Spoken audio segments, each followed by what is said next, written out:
Hi, welcome to another video from Habas Kitchen. Today I'm going to show you how to make sweet potato fries.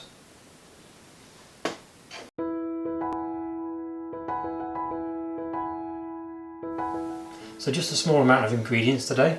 It's just the one sweet potato. Now this will be enough for 2 people, so that's between 400 and 500 grams. Then some corn flour, it's going to be 1 to 2 tablespoons. Also 1 to 2 tablespoons of oil, I'm going to use vegetable oil. Then salt and pepper to taste. And then optional spices, I'm going to use cayenne pepper today.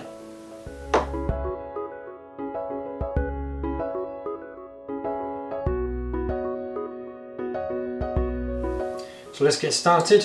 Now there's no need to peel the potato, I'm just going to cut it up. So these are going to be some crispy French fries. Now to make them crispy we need to make sure they're as thin as we can cut them.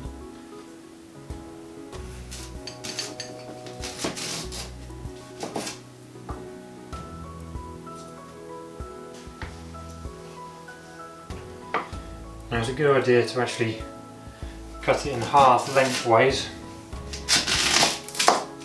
Then you can lie it flat and then cut it however you need to.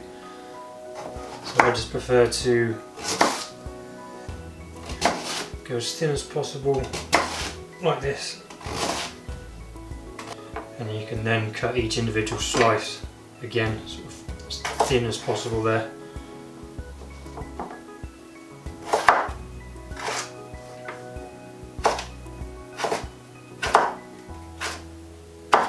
Another way you can do it is by, so you've got your half, you can just keep cutting slices off.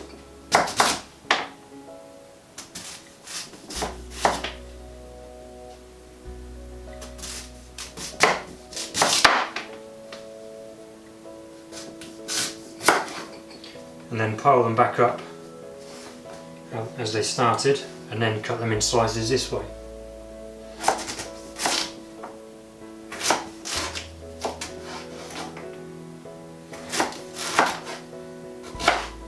And there you are. So just check through, and if you see any that have sort of turned out to be quite wide, then just slice them in half.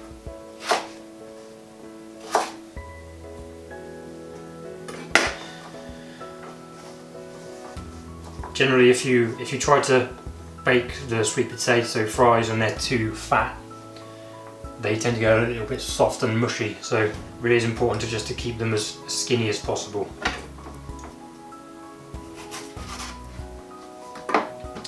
So next thing to do is grab a bowl and just drop the fries straight into it.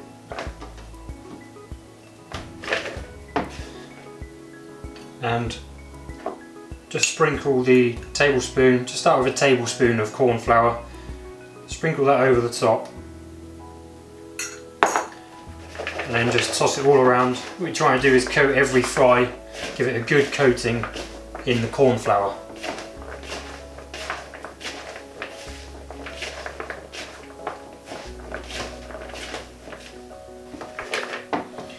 So if you find that the corn flour hasn't really gone very far, then just sprinkle some more on. So the sweet potato should visibly sort of turn, obviously, a sort of white. You should have a white powdery finish once this is done. And then, so once you've got your corn flour on there,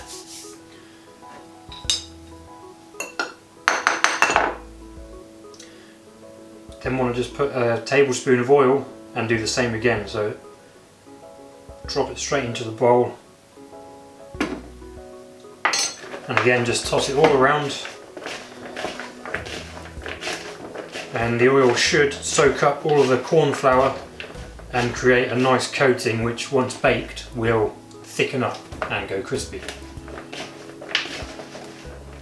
And just make sure that there are no lumps of corn flour remaining, and it should be a nice sort of oily coating on them.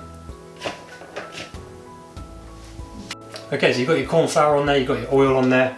Now you can just season it as you would normally, so salt and pepper, and I'm just going to sprinkle some cayenne pepper on there as well. Doesn't have to be too much.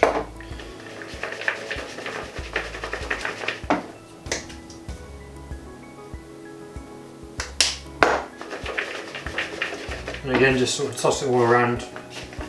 You find now that now you've got the sort of oil and corn flour coating on there, things will stick to it much easier.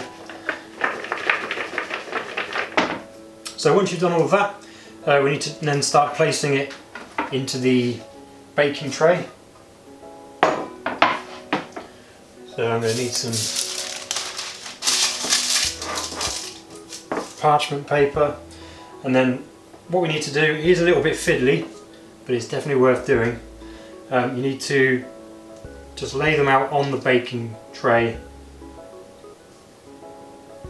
just in straight lines and make sure there's space in between each fry. As I said, yeah, it's very fiddly, but it's necessary. If any of them end up touching when you put them in the oven, you'll find that they won't crisp up, which is what you want from a fry. You want it to be a little bit crispy, have a sort of crispy skin. So you just need to put them straight onto the baking tray and just make sure they're not touching each other.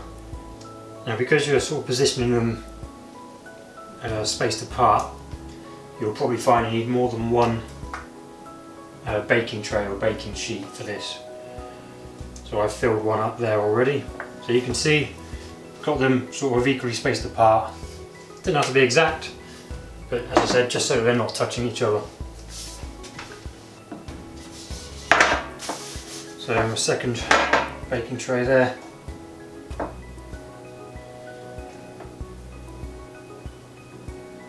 The other thing to bear in mind when you're actually positioning these is that halfway through the baking you will need to move them all around so that they cook evenly. So obviously you just need to allow yourself a little bit of space to manoeuvre them around. Okay, that's ready to go. So I'm now going to place both of those in the oven. I've preheated the oven to 220, that would be 200 fan assisted. And I'm going to put them in the oven for 15 minutes and then move them all around, and I can then bake them for a further sort of 10 or 15 minutes.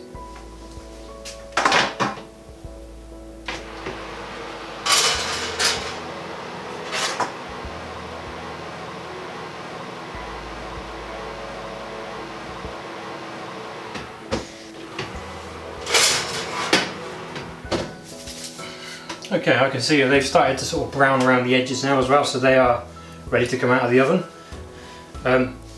Just going to drop those down there.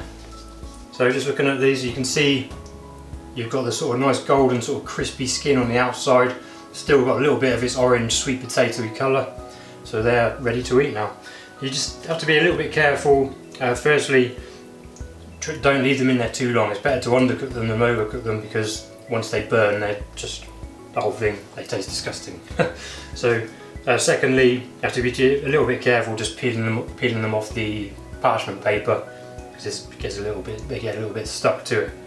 But other than that, they're ready to eat. We like to eat those with our chickpea and pistachio burgers, which is a video I posted recently, so look out for that. I hope you find this video useful, and I hope you have a go at the recipe. If you do, please like and subscribe. Leave any feedback in the comment section down below. I'll see you in another video.